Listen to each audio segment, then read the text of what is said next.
सीधी में लाइव तस्वीरें इस वक्त पहुंच रही हैं। असम तैयार हैं और हठधर्मिता कहें या इसको हड़ताल कहें, उसके चलते किसानों का जो सोना इस समय खुले आसमान के नीचे बर्बाद हो रहा है। धन्यवाद। कानून तो वापस ले लिए, लेकिन नीयत वहीं की वहीं है। आज भी इसी तरीके से काम किया जा रहा है कि किसी भी तरीके से ये मंडियां भी ख़त्म हो, आड़ती और जो किसान का रिश्ता है वो भी ख़त्म हो और ये सिस्टम को तोड़ दिया जाए। और बड़े बड़े जो लोग हैं जिनके सहारे से ये सरकार चल रही है, देश को लूट के उनके घर भर रही है, उन्हीं को फायदा पहुंचाने का काम कर रही है। देखो, अब सरकार की तरफ से आता है भी आप जाके प्राइवेट प्लेयर को, अडानी को दो दाने, उनको बेचो दाने, उनके ही गोदाम बढ़ाए जा रहे हैं। और इस तरीके से जैसे मान लो FCI कल को फेल हो जाएगी, उसका बड़ा बड़ा इंफ्रास्ट्रक्चर अडानी जी को दे दिया जाएगा, किसी दिन खबर आएगी। तो ये सारा सिस्टम जो है ये बीजेपी सरकार की नीयत की वजह से ख़राब हो रहा है। किसान तो पहले ही मरा पड़ा है, उसको और मारने की कोशिश हो रही है, आड़ती को बर्बाद करने की कोशिश हो रही है। तो मैं आप लोगों के माध्यम से एक बात कहना चाहता हूँ कि अगर कांग्रेस की सरकार आएगी तो हम लोग आड़ती और किसान को बैठा के जैसे वो चाहेंगे उसी तरीके का सिस्टम बना के इसको आगे बढ़ाएंगे। ये सिस्टम सदियों से चलता आ रहा है, इसको तोड़ने की ज़रूरत नहीं है, इसको सुधारने की ज़रूरत है और ये काम हम करेंगे। एक बात मैं आपके माध्यम से और कहना चाहता हूँ कि कुदरत की मार पकी हुई फसल पे इतनी पड़ रही है और बहुत सारा खराबा हो गया है। सरकार को चाहिए कि तुरंत प्रभाव से इसकी गिरदावरी कराई जाए, जहाँ जहाँ खराबा हुआ है उसका मुआवजा दिया जाए। और दूसरी बात ये भी है कि सरकार इस बात की भी चौकसी रखे कि इसके अंदर एग्रीकल्चर डिपार्टमेंट के बहुत सारे लोग हैं और बीमे वाले जो मिल के नकली गिरदावरी कर देते हैं, नकली काम करते हैं, उन पे भी विजिलेंस साथ की साथ ही रहनी चाहिए। ये भी उनका फर्ज है कि ध्यान रखें। सर, बड़े लंबे समय तक संघर्ष चला, एक अलग गुरुद्वारा प्रबंधक कमेटी हरियाणा के पक्ष में, हालांकि अडॉक का गठन हो गया था, लेकिन सुप्रीम कोर्ट का एक ऐतिहासिक फैसला आता है, उस पर क्या कुछ कहना चाहेंगे जी? देखो, पहले तो मैं जगदीश जिंडा जी को इसकी बधाई दूंगा। ये उन्होंने बहुत लंबा संघर्ष लड़ा, उनके नेतृत्व में सभी लोगों ने लड़ा और ये कांग्रेस की सरकार ने ये कमेटी बनाई थी और कांग्रेस के किए हुए काम को रोकने के लिए लोग सुप्रीम कोर्ट चले गए थे। जो आज बीजेपी की सरकार है, ये तो अकाली दल के साथ उस टाइम गठबंधन की सरकार थी, इन्होंने रोकने की कोशिश की थी। और जो लोग, अभी तो मैं कईयों के बयान देख रहा था जो अकाली दल के साथ थे, अब जीतने के बाद वो भी अपने आप मतलब कड़ा खाने के चक्कर में, मेरे को लगता है वो भी कह रहे हैं जी बड़ा अच्छा हो गया, उनको भी समझ आ गई। तो मैं तो आपके माध्यम से एक और भी अपील करना चाहता हूँ भी SGPC भी रहनी चाहिए। और जैसे हमारे देश में फेडरल सिस्टम है ना सरकार का, SGPC का भी फेडरल सिस्टम सरकार को बनाना चाहिए। सब जगह हर स्टेट की बॉडी भी होनी चाहिए, लेकिन वो SGPC के साथ मिलके काम करे, ताकि ये जो धर्म कर्म का काम है इसमें गोलक पे कब्जा करने की नीयत से कोई काम ना हो सके। सारा काम जो है सेवा भावना के साथ हो और सुधार के साथ हो। अगर ये भावना रहेगी तो फिर तो इस SGPC का, चाहे वो हरियाणा की हो, चाहे दिल्ली की हो, चाहे बड़ी ऑल इंडिया की SGPC हो, उस सारे के सारे सिस्टम में फ़ायदा होगा। नहीं तो फिर ये एक धार्मिक संस्थानों पे और धार्मिक जो कमाई होती है उस पे कब्जा करने के लिए आपस में लड़ते रहेंगे, उसकी फेवर में मैं नहीं हूँ।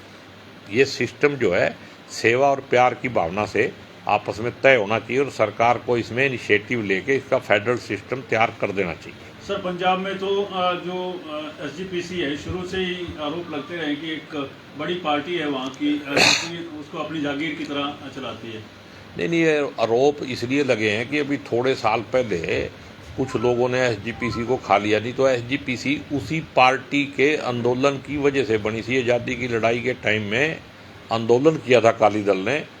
वो इल्ज़ाम तो अब लग रहे हैं, मैं तेरे बता दिया ना, ये गोलक के इल्ज़ाम तो गोलक पे कब्जा के हैं। वहाँ पे कोई अकाली दल हो या कोई हो, ये एक सिख कौम की एक धार्मिक संस्था है और इसको बचा के रखना हर सिख का धर्म है। अगर कोई सिख उसके साथ गद्दारी करता है तो वो उसकी सज़ा परमात्मा उसको देगा। तो उसी परिपाटी पे ना चले हरियाणा की जो पृथक सिख गुरुद्वारा प्रबंधक कमेटी है, क्या कुछ कहना चाहेंगे? देखो, चलेगी, ये बीजेपी के होते हुए ऐसा नहीं हो सकता। बीजेपी लड़ाई कराएगी, इनको आपस में बांटेगी, लेकिन इस बात की जो जिम्मेदारी है वो जो लीडर हैं, जो इसमें इंटरेस्टेड हैं, जो सामाजिक तौर पर जिन्होंने लड़ाई लड़ी है, उनसे बात करके सरकार को लड़ाई की तरफ नहीं, वोटों की तरफ नहीं, ये देख के काम करना चाहिए कि शांति बहाल कैसे हो और मतलब स्मूथली कैसे उन गुरुद्वारों का कब्जा जो हरियाणा में है वो हरियाणा कमेटी को मिले। ये सरकार की जिम्मेदारी है। अब सरकार की नीयत तो ऐसी है नहीं, वो पूरे देश में नफरत फैलाना और सांप्रदायिकता फैलाना उनका काम है, तो मैं उनसे उम्मीद तो नहीं करता कि अच्छा काम करेंगे, लेकिन अगर कर देंगे तो धन्यवाद कर देंगे। हम भी कल सुप्रीम कोर्ट का फैसला आ गया है, ऐसे में क्या शक की कोई गुंजाइश बचती है कि स्मूथ ट्रांसफर नहीं होगा या स्टेट मशीनरी? सुप्रीम कोर्ट के कितने फैसले आए देश में, कोई लागू किया इस सरकार ने? सुप्रीम कोर्ट ने कितनी टिप्पणियां की, एक भाई सुधार किया? सुप्रीम कोर्ट ने तो ये भी कहा है 4 दिन पहले कि हेट स्पीच को लेके केंद्र सरकार चुप क्यों है? क्या इसको वोट मिलते हैं, इससे फायदा होता है? तो सुप्रीम कोर्ट की तो ये परवाह ही नहीं करते, इससे ज़्यादा बाबा नाम बुलवावे मेरे से। ये देशद्रोही पार्टी है। अगर कभी वक्त आया तो इसकी जांच करके बताऊंगा तेरे को, कहीं मेरे को मिल गई ना कलम तो मैं तेरे को बनाऊंगा राष्ट्रवाद और राष्ट्रद्रोह में क्या फर्क है। राष्ट्रवाद का नाम लेके राष्ट्रद्रोह किया जा रहा है। विधायक जी, जिस दिन आपका जन्मदिन था, प्रश्न तो उसी दिन पूछना था। जिस दिन आप चुने गए थे, विरोधियों ने बड़े ये कहा था भाई जो चुनाव है बीच में ही हो जाएगा, जो विधायक है मौके का ये तो निकल जाएगा और हमारा ही विधायक जो है दोबारा बनेगा। तो उनके लिए क्या संदेश? उसके बाद लगभग 3 साल हो चुके हैं, उनके लिए प्यार भरा संदेश। अरे मैं तो अभी जिंदा हूँ तो इलेक्शन कैसे होगा? विरोधी कह रहे थे उस दौरान, याद आवा विधायक जन की बात? वो क्या करें, वो जो गिद्ध घूमा नहीं ऊपर, हाँ। न्यू कहते हैं भी गिद्धों के कहने से डांगर नहीं मरा करते, तो फिर ऐसे लोगों के कहने से मानस कैसे मर जाएंगे?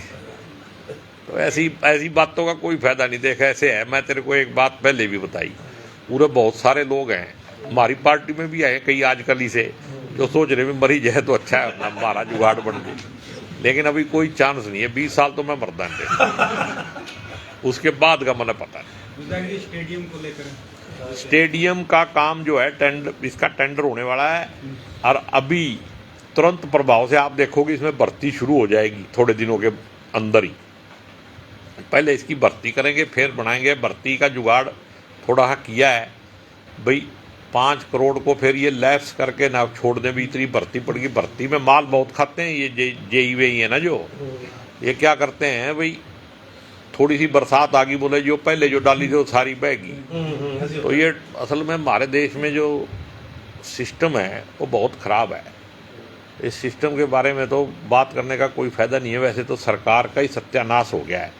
6 महीनों में किसी भी डिपार्टमेंट में बजट का 1 रुपया नहीं दिया इन्होंने आज तक। सड़कों पे पच लगाने के लिए पीडब्ल्यूडी के पास पैसे नहीं है। सरकार तो फेल हो चुकी है। लोगों को और अंधभक्तों को कब समझ आएगी? वैसे लोगों को तो समझ आ चुकी है, अंधभक्तों को आने की थोड़ी कमी है, वो भी जल्दी आ जाएगी। सड़कें पास कराई गई थी, दर्जनों सड़कें पास कराई गई थी, कितनों पर निर्माण कार्य नहीं, काम तो देखो, पंगाड़ा से चोर कार साहब होगी, कौलखेड़ा से जौली खेड़ा होगी, डेरा गामा से न्यू झिंडा का टेंडर हो गया है। एक थी वो था फिरनी जूंडले में, वो भी काम शुरू है। जूंडला से जानी सड़क जो है 24 फुट की होनी है, उसका टेंडर होने वाला है। और एक है बम्बरेडी से पाडा गुरुकुल तक, वो भी काम शुरू है। पुलिया वगैरह का बन गई है, थोड़ा सा भी है, बरसात सी हट जाएगी सीजन के बाद, उस पर भी जल्दी काम हो जाएगा। बहुत सारी सड़कें बन गई हैं और एक रत्तक वाली सड़क और एक ये कैथल वाली, ये भी जल्दी 10 मीटर की सड़क बनेगी। ये सर रत्तक वाली जो है।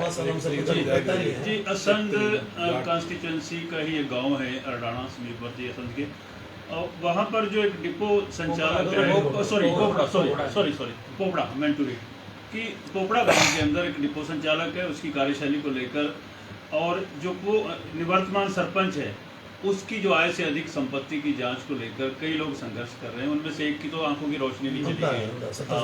तो ऐसे लोगों के खिलाफ क्यों नहीं कार्रवाई होती?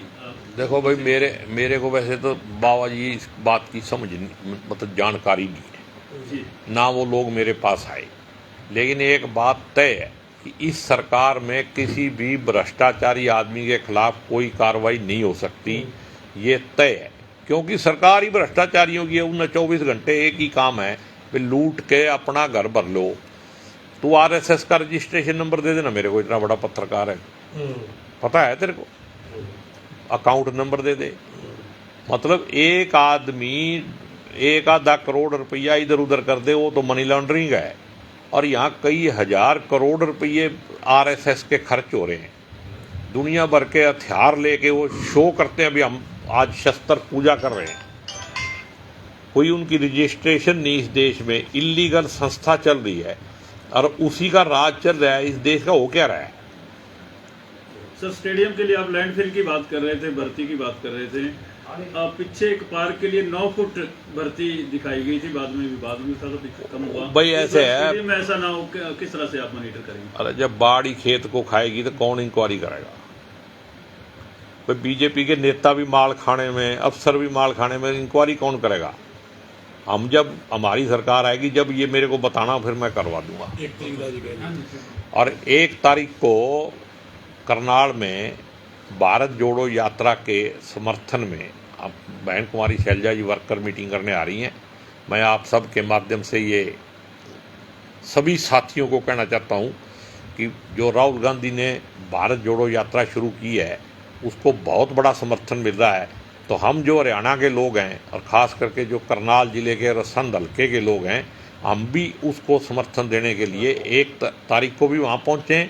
और जब जनवरी में ये भारत जोड़ो यात्रा हरियाणा से निकलेगी, तब भी इसमें बढ़ चढ़ के हिस्सा लें। जय हिंद, जय भारत।